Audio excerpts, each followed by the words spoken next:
Um, and I love that thought and I love the feeling that, you keep this journal. So everybody's listening, if you haven't started a mission yet, like you absolutely need to keep a mission journal. Write down everything that you think and feel as you go. And, it'll come back. It'll come back to benefit you later. And of course, Elder Hamilton and Elder Bozeman will be gone one day, but their kids and other posterity will read those journal stories, right? Yeah.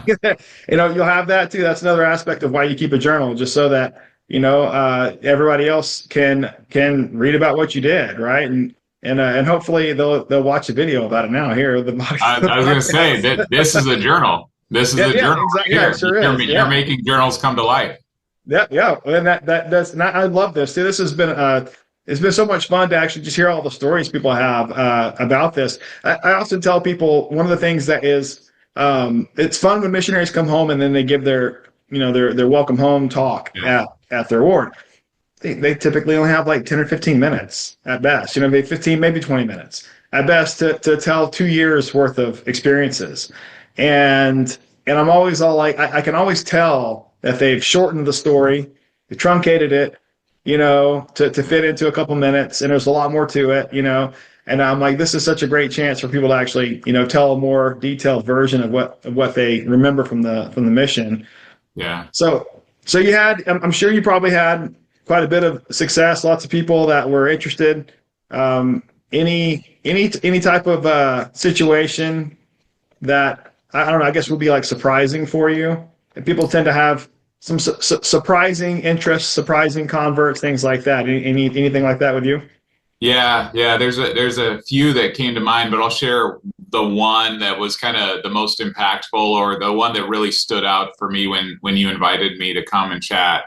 Um, so it was halfway through my mission, or just before halfway, and I remember that for two reasons. One, the Santo Domingo temple had recently just been completed.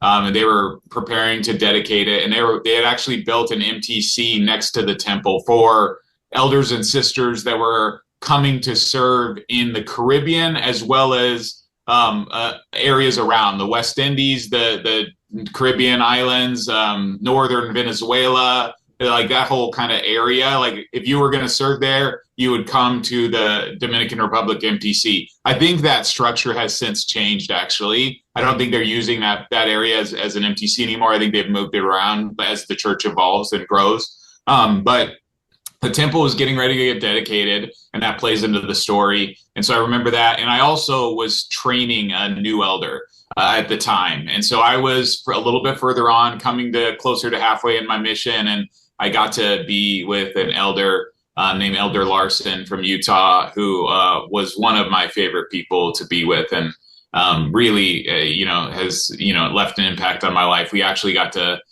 talk about this story fairly recently, which is a blessing that I'll share as part of it too. So we were in our area. Again, now he was the younger elder who was trying to learn Spanish. I was the senior elder training and taking on more of the load of the conversations and teaching and such. And that was wonderful. And so we're in this area, and with the MTC opening next to the temple, there was one of the things that the new elders that were training would do is they would go to the park near the temple in downtown Santo Domingo, and they would practice proselyting and practice their language skills. And so I don't know how he got hooked up with it, but there was a gentleman that became kind of their regular taxi driver. He drove like a minivan taxi, and he would take the elders and sisters back and forth to the park every day as they went and they met Dominicans and talked to them and practiced their Spanish. He would wait for them, and then he would take them back to the MTC.